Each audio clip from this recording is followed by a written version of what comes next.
Recuerdo claramente cuando fui a comprarme mi primera libreta para hacer bullet journal, que fue como hace 5 años. Qué fuerte. Bueno, la cuestión es que me puse a buscar la libreta perfecta, con muchas páginas, muy bonita por fuera, las páginas de calidad, los puntitos del color que yo quería y, muy importante, barata. Entonces, bueno, me pasé un montón de tiempo buscando, un montón de meses que podría haber empezado y no lo hice. Estaba buscando lo perfecto en lugar de lo bueno. El resultado, 2 meses sin comprármela porque no sabía cuál escoger. Este fenómeno es conocido en inglés como análisis parálisis, pues eso, hace referencia a la inacción por culpa de sobrepensar las cosas. Y no sé vosotros, pero a mí me pasa mucho. Así que vamos a ver cómo solucionarlo, o al menos dentro del mundo del bullet journal.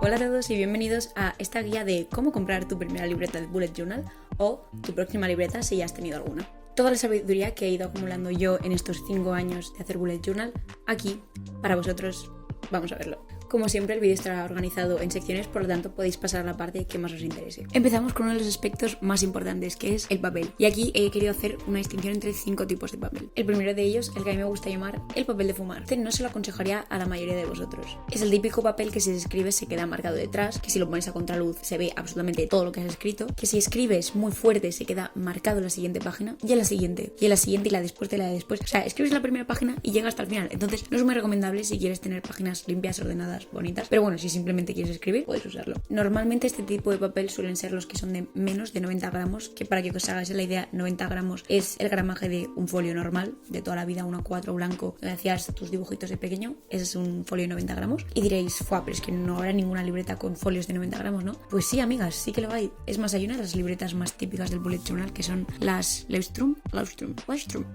nunca sé cómo decirlo, no hablo alemán. Esas libretas tienen 2 versiones, una de 80 y una de 120, pero hay mucha gente que sin querer se compra la de 80 y se queda con una libreta que le ha costado 25 euros y no sirve para nada. Entonces, bueno, tened cuidado. Beware, el primer tipo de papel. En segundo lugar está el que sería el papel básico o el mínimo de lo que sería aceptable si quieres utilizar algo más que un lápiz y un boli en tu bullet journal, que si es lo que quieres también está muy bien, pero a mí sabéis que me gustan los colores, los rotuladores, las acuarelas y todo lo demás. Entonces lo mínimo entre 100 y 120 gramos. Aquí la cosa, cuando la tocas, ya empieza a mejorar. Ya se ve que está la calidad, ya está ahí tu dinero bien invertido para que tus hojas sean una maravilla. Eso sí, no es un cuaderno excepcionalmente bueno. Yo de este tipo he tenido, por ejemplo, el de Charuca, creo que tenía 120 gramos por página. Creo que los cuadernos de Tiger, que cuestan 5 euros y están muy bien si quieres empezar, también tienen un gramaje, creo que de unos 100. Y bueno, por Amazon podéis encontrar un montón de cuadernos muy parecidos a estos que tienen un gramaje similar. Si no os vais a pasar con un montón de carga artística en vuestro bullet journal, este os podría servir. Quiero decir, y también está muy bien que si lo probáis y veis que necesitáis más, pues ya sabéis que el siguiente que necesitaréis es un poquito mejor. Eso sí, me gustaría que tuvierais en cuenta que, puesto que no estáis pagando un papel excesivamente bueno, si os compráis este cuaderno, sepáis que o bien tiene que ser más barato o bien tiene que ser de producción local, que estéis pagando algo que de verdad estáis comprando. No paguéis de más, amigas, por favor, no paguéis de más. Tercer tipo de papel de bullet journal que yo he visto, que es el Ultra Mega Thick de 160 gramos, creo que le podemos poner ese nombre a la categoría, y es que son papeles que en su día, yo recuerdo cuando empecé, solamente los tenían cuadernos como los de Archer and Olive, pero que poco a poco, pues bueno, las marcas del mercado se dieron cuenta de que era el papel que la gente quería, el que la gente ansiaba usar. O sea, todo el mundo hace 5 años quería un Archer and Olive y ahora prácticamente cualquier cuaderno te lo ofrece. En esta categoría pues tenemos cuadernos como los de Notebook Therapy, como Stationery, que yo tengo uno, tuve uno de George Bujo, de Scribble and Dot, también tienen 160, Dinkbats también tienen 160, quiero decir, prácticamente cualquier marca que busques hoy en el mercado tiene papel de 160, que esto se siente como una cartulina y va muy bien porque en general evitarás ghosting y bleeding, que son temas que trataremos a continuación. Sin embargo, hay un tema que no se les da tan bien, que son la acuarela. El wash aún lo toleran bastante bien, los acrílicos también, pero el problema de la acuarela es que necesita un papel en el cual el agua repose durante un tiempo sobre la superficie. ¿Por qué? Porque tú quieres que esta agua, cuando tú le añadas otro pigmento, se mezclen y hagan cosas guays y se formen degradados muy chulos, que sin embargo, si tu papel es como una cartulina, lo que va a hacer es chupar el agua, no vas a poder mezclarlo. Vas a poder hacer una capa y no se va a deteriorar mucho, pero eso de mezclar no lo llevan muy bien. Sin embargo, si lo que queréis es un buen papel de acuarela, están los bullet journal específicos de acuarela, que son una maravilla. Yo el primero que tuve fue el de My Mellow Days, que tuve la primera versión, la segunda versión y este año he tenido la tercera versión. Tengo que recalcar aquí que las 2 primeras me las enviaron ellos gratis y la tercera me la he comprado yo con mi dinero. Empecé a colaborar con ellos al principio porque me gustaba mucho lo que hacían y ahora al final me lo he comprado yo porque sinceramente me gusta y lo utilizo. ¿Qué pasa? Que este papel es igual que los otros, es de 160 gramos, pero tiene la particularidad de que es rugoso y que aguanta el agua. Por lo tanto, si lo que quieres hacer es un uso extensivo de las acuarelas, te lo recomiendo. También es verdad que lo que ganas por un lado de que el papel sea acuarela, lo pierdes por otro, puesto que el papel es rugoso y daña más rápidamente los rotuladores, que es algo que yo he notado mucho utilizando rotuladores buenos de lettering en este papel, pues la punta se acaba desgastando y eso pues no me gusta demasiado. Pero por otro lado, claro, me encanta poder usar acuarelas y mezclarlas y que se hagan degradados maravillosas. Eso sí, este tipo de papel no va a ser como un papel típico de acuarela que son de 300 gramos y claro, ahí puedes echar aguada tras aguada tras aguada tras aguada. En estos puedes hacer 2, 3 máximo porque luego ya empieza a haber problemas de que se transparente en la página de después. Pero bueno, el efecto de la tinta corriendo sigue estando y es precioso. Vale, el quinto tipo de papel no es un tipo en sí, sino que es una característica que creo que hay que tener muy en cuenta a la hora de comprarte una libreta. ¿Es o no es satinado? ¿Por qué digo esto? Es un poco tema de controversia, porque el papel satinado no siempre tiene más gramaje. Es más, es difícil encontrar papel satinado con gramaje alto. El papel satinado hace por un lado que, por ejemplo, los rotuladores se mezclen muy bien y que si echas una capa de acuarela también se puedan mezclar de alguna manera, aunque no sea papel de acuarela. Esto todo con cuidado. Claro, al no ser un papel de acuarela no puedes hacer muchas capas de agua porque al final acabas traspasando el papel, pero consigues degradados muy bonitos. Y lo chulo es que no desgastas tanto las puntas de los rotuladores, que queremos mucho y son muy caros, se estropean con mucha facilidad. Este es un tipo de papel que yo no tenía tan presente hasta que hace unos días me regalaron una libreta, los de Thinkpads, que os dejaré por aquí. Y claro, al tocarlo dije, ostras, este papel lo recuerdo. Y es que mi primer cuaderno, que fue un cuaderno de Scribbles That Matter, era de ese estilo. Y claro, yo recuerdo que lo daba por sentado, pero luego cuando me fui pasando otros cuadernos era como que era un papel más rugoso. Y está muy bien porque el rugoso tiene sus ventajas, pero no recordaba yo el papel satinado y me ha gustado mucho poder volver a experimentarlo. Entonces, bueno, os dejo esa idea. Hay otra marca que también utiliza papel satinado, que son los Leuchtturm, que ya hemos mencionado antes, que tienen, como os he dicho, su versión de 80 y su versión de 120. Y la versión de 120, que además es la versión oficial de Bullet Journal, o sea, si tú buscas Bullet Journal, la marca registrada, te van a salir los Leuchtturm. Y ese también tiene una ligera satinación en las páginas. Lo dicho, ayuda a los rotuladores, ayuda a la acuarela si no te pasas con el agua. Eso sí, se arruga más porque no es tan gordo. Y eso, que la experiencia es muy suave y todo como muy fluido, muy chulo.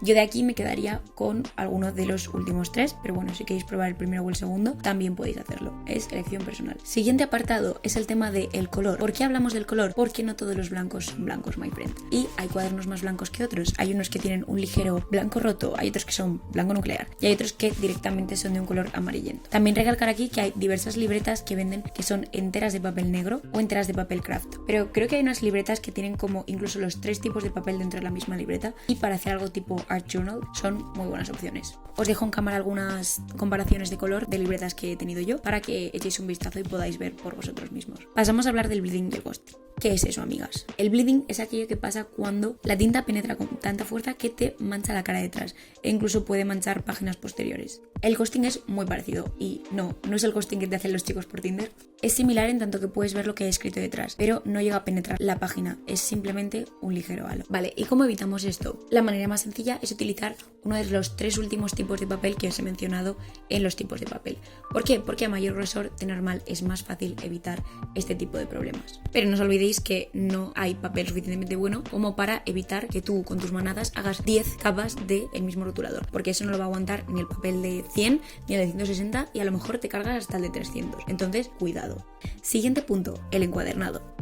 De normal, el cuaderno más típico es el encolado, en el cual todas las páginas van unidas mediante pegamento a un lomo. Sí que es verdad que los cuadernos de Bullet Journal en general hacen muy bien el encolado y se preocupan de que nosotros como usuarios podamos abrir los cuadernos y se abran más o menos a 180 grados, que es la experiencia más óptima para escribir y dibujar. Pero hay algunos que no se abren tanto, por lo tanto tened cuidado a la hora de comprarlo. Y otro tipo de encuadernado que no está tan visto, pero que también se puede usar, es el encuadernado con anillas, que es en el que o bien tienes una libreta ya hecha con anillas o bien te compras tú un archivador en el cual vas metiendo las páginas de manera individual según las haces. Yo no he visto a mucha gente hacer esto en mi círculo de amigos, pero sí que es verdad que se utiliza mucho en scrapbook o en art journaling. Si queréis más ejemplos de cómo puede quedar esto, os recomiendo ver los vídeos y seguir a Sergio de My Yellow Journal. Es un amigo mío y utiliza el cuaderno de anillas de una manera magistral y muy bonita, por si queréis más ejemplos. Personalmente yo no los uso porque me gusta mucho hacer diseños completos o utilizar la zona del medio, que bueno, al utilizar anillas queda un poco inutilizada. Hablamos del diseño de la portada. Muy importante, cómo nos entran las cosas por los ojos siempre va a ser algo a tener en cuenta a la hora de decidir. La buena noticia de este apartado es que hay muchísimas marcas, por lo tanto es muy fácil que encontréis algo que resuene con vosotros o que os guste. Os pondré aquí en pantalla algunas de mis libretas favoritas, pero os dejaré también más en la cajita de descripción para que les echéis un vistazo. Estos solo son mis gustos personales y bueno, supongo que al igual que a mí me gustan, no sé, las flores, habrá gente a la que no. Por lo tanto, investigad por vuestra cuenta y adentraros en el maravilloso mundo de las libretas.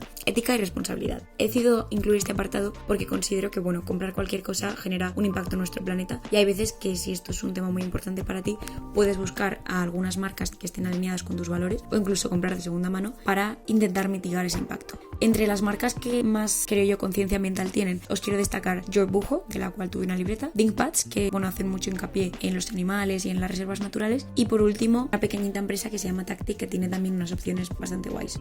Otras cositas a considerar. Dentro de las libretas hay todo un pequeño universo de detalles que hacen tu experiencia mejor, peor, que te gustan más, te gustan menos. Tenemos, por ejemplo, los pen loops, que son esos trocitos de goma que te permiten llevar tu boli contigo siempre que lo necesites. Los marcapáginas, que de normal traen 1, 2 o incluso 3. Hay marcas que incluyen páginas al inicio o al final de sus libretas con extras como por ejemplo índices, códigos, páginas perforadas al final para poder arrancarlas fácilmente y hacer pruebas, bolsillitos al final, guardas decoradas, páginas para hacer pentest o probar tus rotuladores antes de ensuciar todo tu cuaderno porque has usado un rotulador de alcohol que nunca deberías usar en tu cuaderno, nunca lo uséis. Y bueno, un montón de otras cositas que cada marca tendrá y pueden gustar más, os pueden gustar menos, pero bueno, que lo investiguéis y decidáis por vosotros mismos. El tamaño, que sí que importa. Pasamos a hablar del tamaño y aquí no tengo demasiado de qué decir porque la verdad es que hay dos estándares bastante establecidos que son los tamaños A5 y el B5 que es ligeramente más pequeño que un A4. Yo he tenido cuadernos de los dos tipos, aunque usar solo he utilizado el A5 y a excepción del bullet de Charuca que la verdad es que era un poco más pequeño que un A5 y eso que en teoría era el mediano, que se supone que hay uno todavía más pequeño, pero eso que lo tengáis en cuenta según vuestras necesidades. Que necesitáis escribir más, pues a lo mejor un B5 os va mejor. Que necesitáis escribir menos y simplemente queréis hacer dibujitos, pues un A5 está bien para probar. También está bien ir probando y ver qué es lo que necesitáis y qué es lo que no. También hay algunas marcas que tienen un A5 ligeramente más ancho o ligeramente más alto, para que lo tengáis en cuenta. Los puntitos. Los puntitos son bastante icónicos del mundo del bullet journal. No voy a ser yo quien te diga que no puedes hacer bullet journal en un cuaderno a rayas, a cuadritos o incluso liso. Pero te digo que los puntitos son muy cómodos porque puedes escribir sin torcerte, puedes hacer líneas rectas y no se suelen ver en las fotos o incluso quedan bastante estéticos, a mi parecer. Pero que cada uno lo haga en el papel que considere. Lo que sí que te voy a decir es que si te coges puntitos, mires tanto la distancia que hay entre los puntitos como el color de los mismos. Por ejemplo, hay algunos que tienen puntitos de un color negro que se va a ver mucho más y otros de un color gris o incluso sepia que pasan desapercibidos. O hay puntitos que tienen una diferencia entre ellos de 0,5 centímetros y hay otros que tienen 0,4, incluso 0,35 he llegado yo a ver para una densidad de puntitos mucho mayor. Y lo mismo si vas a utilizar líneas o cuadraditos. Simplemente recomendarte que investigues el color, la distancia y todo para que se acomoden a ti y no tú a ellos. Y el último punto que quiero mencionar es el precio, amigas. ¿Por qué? Porque si queréis el Ferrari del Bullet Journal, el que tiene el papel de acuarela, la mejor portada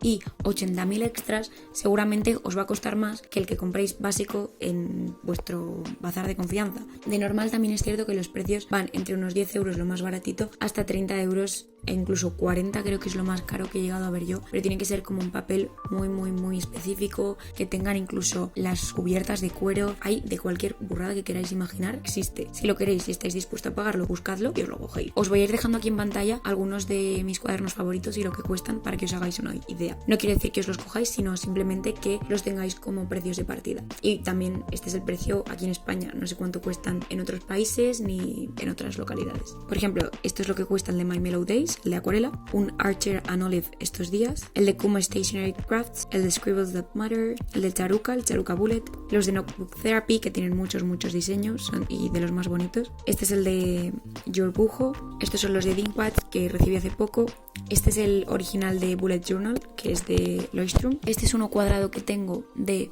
Scribble and Dot y eso es todo un poco. Tampoco tengo tantos cuadernos. Tengo muchos, pero no infinitos. Mi consejo personal, ahora que llegamos al final y hablamos de precio, es que si es vuestro primer cuaderno, cojáis uno tirando a baratito. No ha de ser el peor, pero tampoco ha de ser el mejor, porque así podéis descubrir, número 1, si os gusta esto del Bullet Journal, y número 2, qué es lo que realmente necesitáis, porque quizás con uno básico, como simplemente usáis 2 o 3 colores y un boli negro, no vais a necesitar el mejor papel y el mejor diseño del mundo. Incluso podéis pintaros vosotros la portada, quiero decir, es todo un poco customizable y de ir aprendiendo según lo usas y no al revés, aprender todo antes de usarlo. Vale, y ya hemos acabado. Espero que os haya servido de ayuda y que os ayude a elegir de cara a un futuro. Yo he hablado desde mi experiencia personal y es muy probable que tú, después de seguir mis consejos o incluso antes, tengas la tuya propia. Por lo tanto, si me he dejado cualquier cosa, cualquier tipo de papel o hay algo que quieras comentar y que creas que nos podría beneficiar a todos, simplemente déjalo en los comentarios. Por último, recuerdo que podéis seguirme en mis redes sociales, tanto en mi cuenta de Bullet Journal, en la cual podéis ver estos cuadernos en acción desde el principio, como en mi cuenta de diseño, donde intento ser un poquito más profesional. Y eso es todo por hoy. Hasta la próxima.